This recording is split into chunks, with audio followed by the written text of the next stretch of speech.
Highlights of the 2015 South African Rally Championship is proudly presented by Motorsport South Africa and its partners Toyota, Volkswagen, Ford, Sasol and Dunlop.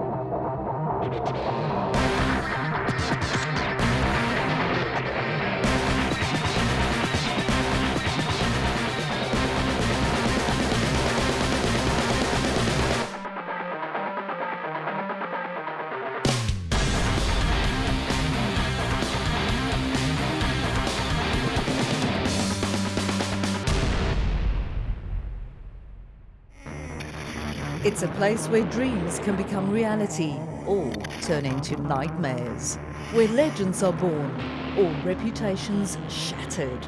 This is the South African Rally Championship. And this is the first battlefield, the intimidating sugarcane fields of KwaZulu-Natal, and more specifically, the ones near the south coast town of Scottsboro. This is the season opening Tour Natal Rally. So, what makes Natal so special, and why the big fuss each year over whom starts where? Well, it all revolves around this: loose and small stones that cover the surface of the gravel roads, making it extremely slippery. Starting positions are therefore determined by a lucky draw, and believe me, no one wants to open the road here in Natal. As winner of 4 rallies, as well as the coveted driver's title in 2014, Toyota's Leroy Poulter will be the one with a big bullseye on his back. Yeah, for sure. Obviously this year we carry the number 1, and we'll have Ford and VW after us. We'll have to just take it easy today through the first run and see how we go.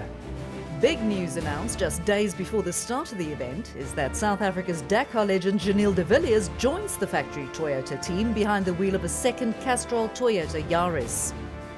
Volkswagen Sasol Racing's Hans Weiss returns for a 3rd season on South African soil, but will the Dutchman challenge for more victories in 2015?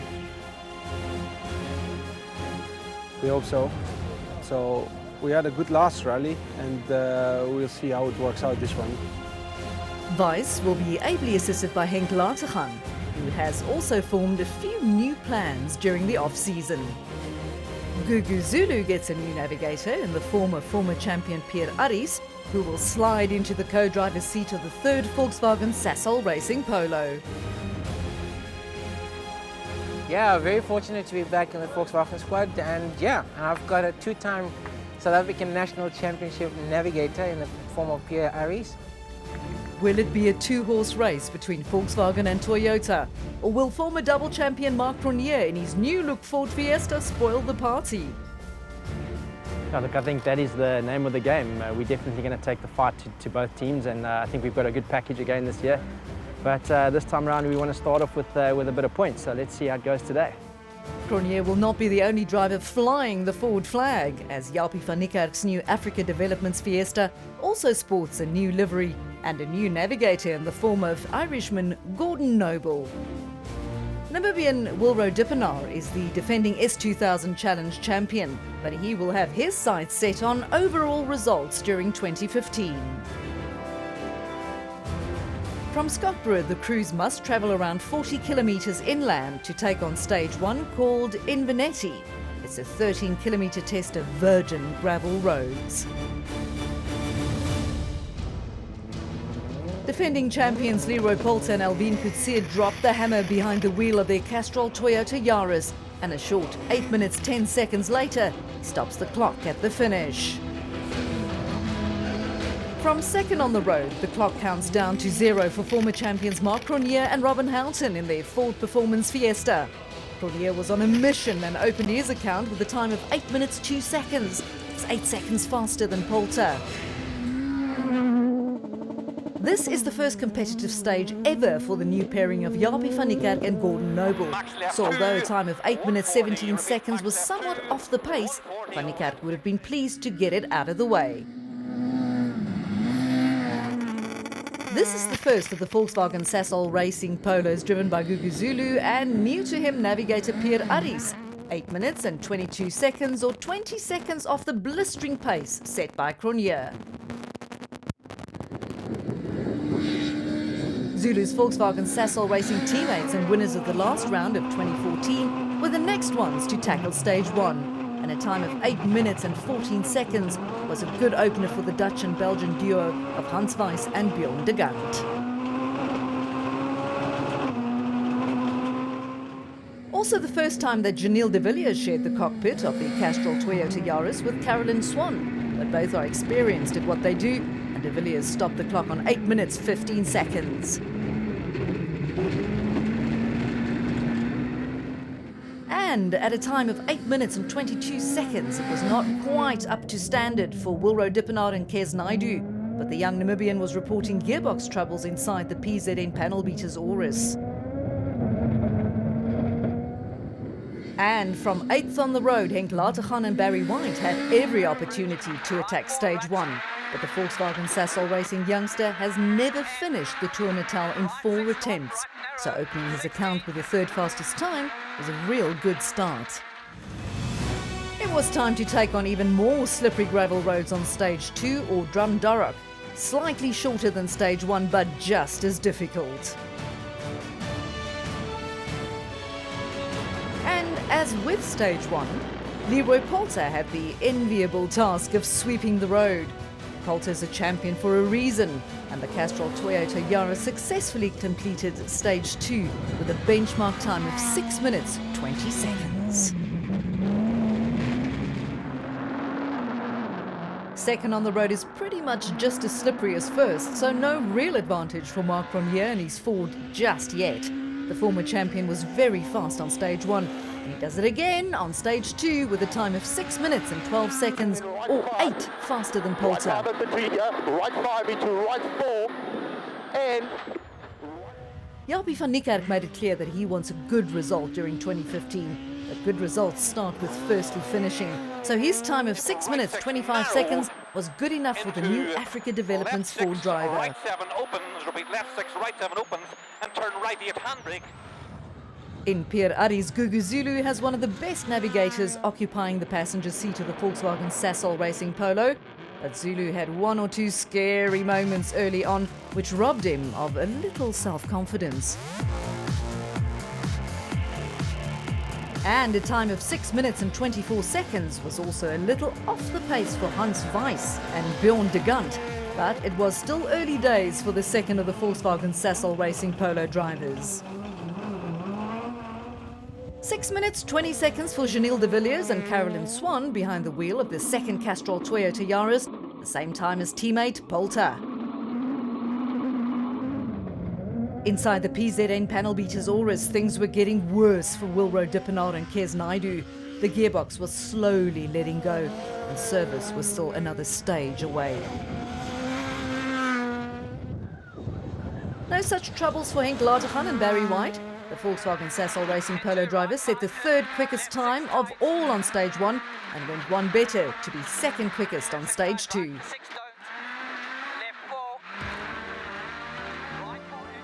Stage 3 is the famous Esperanza, 13 kilometers of beautiful roads just outside the town of Umzinto.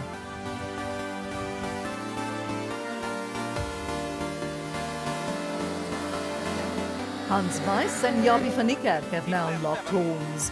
Just 3 seconds separated the new Africa Developments Ford Fiesta of van Niekerk and the Volkswagen Sasol Racing Polo of Weiss after the first 2 stages. But Weiss had this moment, which cost him a few seconds, which allowed van Niekerk to pass him on the overall standings.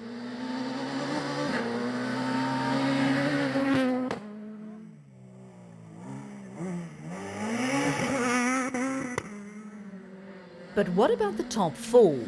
Janelle de Villiers started stage 3 in 4th position, and a solid performance over the 13 kilometers of Esperanza meant he cemented his 4th place, now 13 seconds ahead of van Niekerk and not far off the top 3.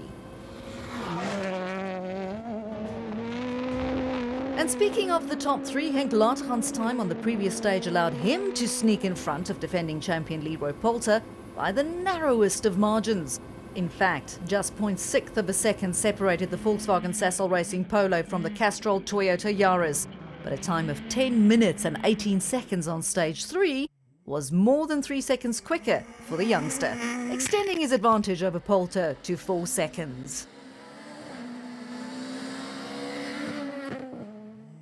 As exciting as the fight was, it was only for second position, because at the front, former double champions Mark Cronje and Robin Houghton were stamping their authority on the event. The Ford Performance Fiesta romped to yet another stage victory to make it 3 in a row and to complete the first loop of stages with a comfortable 22-second lead at the top of the leaderboard. Confirmation then of Mark Cronje's devastating form with a 22-second lead over Henk Lateghan. Poulter's hot on his heels, less than 4 seconds back, with de Villiers also in hot pursuit. Finally, after 3 long stages, a well-deserved break for both man and machine in the Dunlop Service Park. Unfortunately for Wilro Dippenaar, he was forced to retire. In stage 2, the third gear went completely. But Cronje was the man on the move who came out the blocks with all guns blazing to win 3 stages on the trot and to take the early lead. I just decided to focus on my notes and make sure that my lines are clean. After 30 minutes service in Scottsboro, it was time to head back into the sugarcane for the next loop of stages. Stages 4, 5 and 6 were exact repeats of stages 1, 2 and 3. Leroy Poulter and Alvin Coetzee were still the first ones on the road, but these roads were now familiar and offered more grip. And it clearly showed as they bettered their time on stage 4 from earlier in the day by nearly 20 full seconds. Mark Cronje and Robin Houghton also went around 11 seconds quicker than earlier in the day, but more importantly, his time on stage 4 was 0.2 of a second slower than the time set by Poulter, handing the latter his first stage victory of the event. And max lap 3, 100. Max lap 3, 100. But 0.2 seconds would do little to the overall standings, as Cronje still had a healthy lead of more than 25 seconds. On stage 5, however, the former champion nearly came unstuck when this happened. He managed to free the Fiesta from the clutches of the sugarcane, but lost at least 10 or so seconds in the process. Poulter kept his head down to win his second stage of the day and closed the gap to Cronje by 7 seconds. But the Castrol Toyota was still 19 seconds off the lead. Poulter's 2 successive stage wins also meant that he overtook Henk Lateghan on the overall standings. The Volkswagen Sassol racing driver therefore slipped from 2nd overall down to 3rd, but the gaps were still small, with Lateghan just 13 seconds behind. And hot on his heels was the second Castrol Toyota driven by Janelle de Villiers and Carolyn Swan. De Villiers rarely makes mistakes, and so far his debut run in the factory Yaris was going well, as he was less than 10 seconds behind a podium position. Up ahead, the leading bunch was already taking on stage 6, the same piece of road at Esperanza that was used as stage 3 earlier. It was also the last chance for the day for arch rivals Leroy Poulter and Mark Cronje to have a say. Poulter managed to halt the Cronje's steamroller by winning stages 4 and 5. But on stage 6, Cronje was back up to speed and took the stage win by 4 seconds to extend his overall lead over second place man Poulter to a comfortable 23 seconds. Into long right 5. Long right 5. Opens to 4. Behind the leading duo, Henk Lateghan and Barry White kept their noses clean to maintain their 3rd position overall.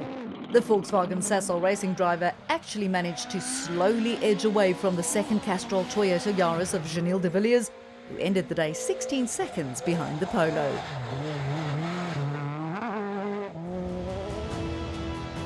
Japie van Niekerk was still finding his feet with new co-driver Gordon Noble alongside him in the new Africa Developments Ford Fiesta. But a trouble-free run on these roads will almost always guarantee a good result. Van Niekerk went to bed with his name in 5th on the leaderboard. Into left 3 in, Titan 6. Repeat, left 3 in, Titan 6. Open. Volkswagen Sassol Racing's Hans Weiss and Bjorn de Gant had every intention to be competitive here in KZN, but things can go wrong in an instant.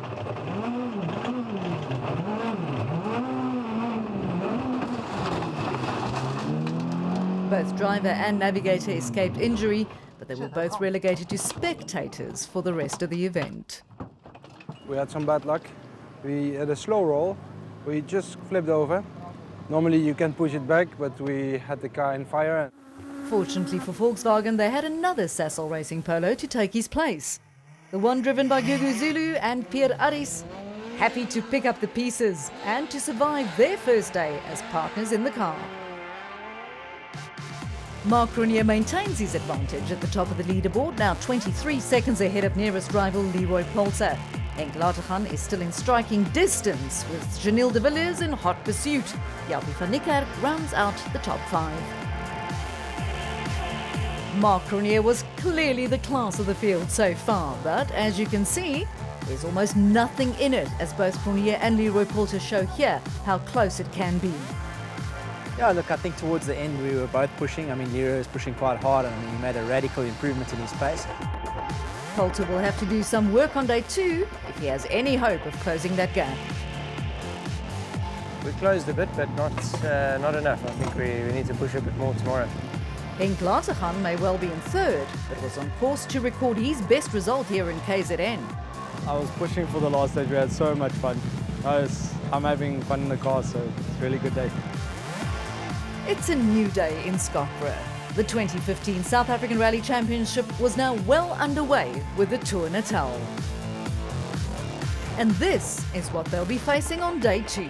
The well-known 20-kilometre Montevideo stage on the outskirts of town, as well as the epic 25 kilometres of Ellingham. As overnight leaders, it's the job of Marc Cronier and Robin Houghton to sweep the road on day 2. And just 2 minutes later, Leroy Polter and Alvin Coetzee embark on their adventure. With the Ford now first on the road and the Castrol Toyota second, the situation is an exact reversal of what it was the day before. So everyone was expecting Cronier to lose time this time around. Cronier stopped the clock on 13 minutes 41 seconds. Will Polter beat the time? No, the clock stops on 13 minutes 52 seconds. Polter loses 11 seconds on the first stage of the day. This is the Ford Performance Fiesta of Marc Cronier and Robin Houghton in action on the beautiful Ellingham stage. After this, both of these stages will be repeated, so this is the last time that Cronier will have to sweep the road. Behind him, his rival and current champion Leroy Polter with Alvin Coetzee are pushing hard behind the wheel of the Castrol Toyota Yaris. Polter would have been aware that this could be an opportunity to close the overall gap between himself and Cronier. But Cronier had the bit between his teeth and set another blistering benchmark time of 18 minutes 41 seconds. And once again, Polter couldn't match it. The Yaris crossed the flying finish in a time of 18 minutes 49 seconds, 8 seconds slower. Youngster Henk Latergan and co-driver Barry White started the day in third place overall, a full 14 seconds behind Leroy Polter. But the Volkswagen Sasol Racing Polo driver had ambitions to close this gap. He did indeed manage to close it a little after stage 7, but only by a second. But his time on Ellingham was a full 7 seconds quicker, bringing Latergan to within 7 seconds of Polter's second place. Behind Latergan, Janelle de Villiers and Caroline Swan were probably too far behind to realistically challenge the Polo without taking too much of a risk. And as we all know, de Villiers is way too calculated to take risks. But de Villiers had something else to be concerned about. The new Africa Developments Ford Fiesta of Japie van Niekerk and Gordon Noble. Van Niekerk started the day a full 24 seconds behind the Yaris, but the second fastest time of all on stage 7 saw the gap decrease to just 13 seconds. But it all went wrong for the Ford driver when they picked up a puncture on stage 8. Van Niekerk calculated that it would have been faster to drive on a flat tyre than to change it. And although his calculations seemed to be accurate, he still lost more than 2 minutes. This left the door wide open for the second of the remaining Volkswagen Sasol Racing Polos driven by Gugu Zulu and Pierre Aris. It was the only invitation they needed to rocket themselves up into 5th position overall. Marc Cronier extends his lead then to a comfortable 42 seconds at the top of the leaderboard over Leroy Polter. Latergan is somewhat closer, but still in third and ahead of Janelle de Villiers. This was to be the last real opportunity for any of the protagonists to try and influence the outcome. Stages 9 and 10, the same pieces of gravel that did duty as stages 7 and 8. Cronje's advantage over Poulter was now 42 seconds, so the Ford driver could afford to tap off ever so slightly. And inside the Castrol Toyota Yaris, the changes made to the setup during the previous service seemed to have worked, as Poulter turned the tables by setting the fastest time, but only by less than a second, so it did little to affect the overall leaderboard. And the last run over the signature Ellingham stage would provide the last real opportunity for anyone to make a move.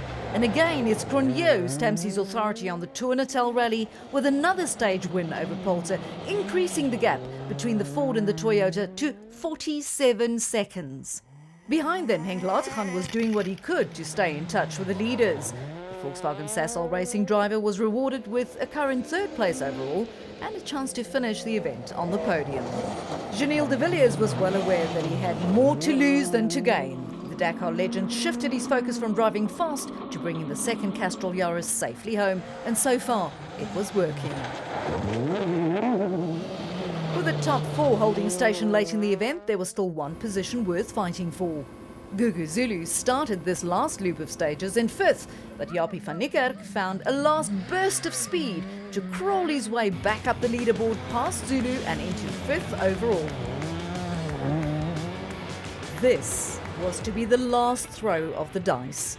The by now familiar Montevideo stage would not only play host to the final stage of the Tour Natal, but also to the first ever power stage on South African soil. The organisers had gone all out to create a spectacle for the thousands of fans, and the spectacle did not disappoint. In a power stage, the running order is reversed. The fastest team earns a special spot before being knocked off by a faster crew until just one team remains. Namibian Wilro Dippenaar was back in action under Super Rally rules on day 2 and briefly held the top spot, only to be knocked off his throne by a flying Gugu Zulu. Zulu looked on as Japie van Niekerk negotiated the final stage, as only 2 seconds separated them on the overall leaderboard. The Ford of van Niekerk crossed the finish line with a time not quick enough to knock Zulu off his power stage podium, but to beat him on the overall standings by the narrowest of margins. Zulu's time on the power stage to beat was 13 minutes 54 seconds, but benchmarks are there to be broken, and that's exactly what Gilles de Villiers did. 13 minutes and 42 seconds saw the Toyota pair raised to power stage glory. But their glory was short-lived as Henk Latergan threw his Volkswagen Sasol Racing Polo around the power stage in a time of 13 minutes 31 seconds. In with the new, out with the old. Leroy Poulter crossed the finish line in a time of 13 minutes 24 seconds to dethrone Latergan in front of an appreciative crowd. The power stage was a great spectacle that created much excitement.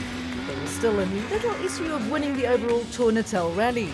Poulter could only look on as Marc Cronje negotiated the last few metres of the power stage. The time to beat was 13 minutes 24 seconds. Cronje's clock stops on 13 minutes 27 seconds. Poulter wins the power stage battle, but Cronje is victorious in the overall Tour Natal war.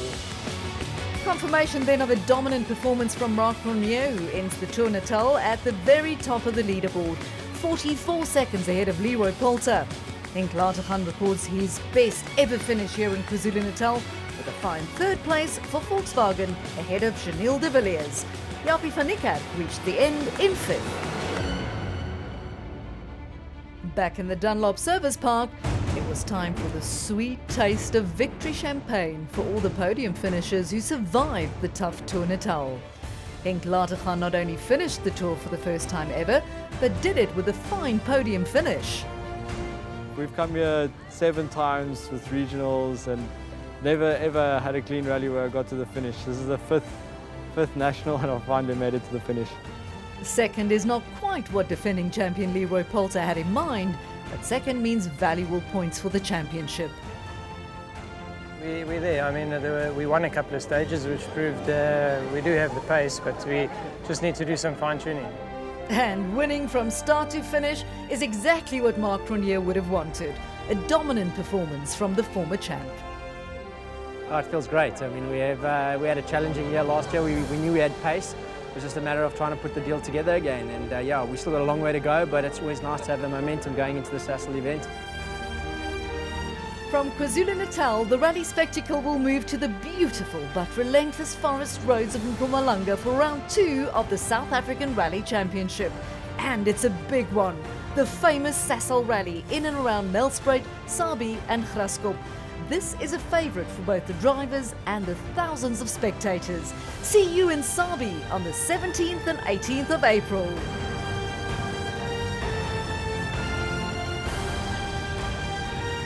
Highlights of round 1 of the South African Rally Championship was proudly presented by Motorsport South Africa and its partners Toyota, Volkswagen, Ford, Sasol and Dunlop.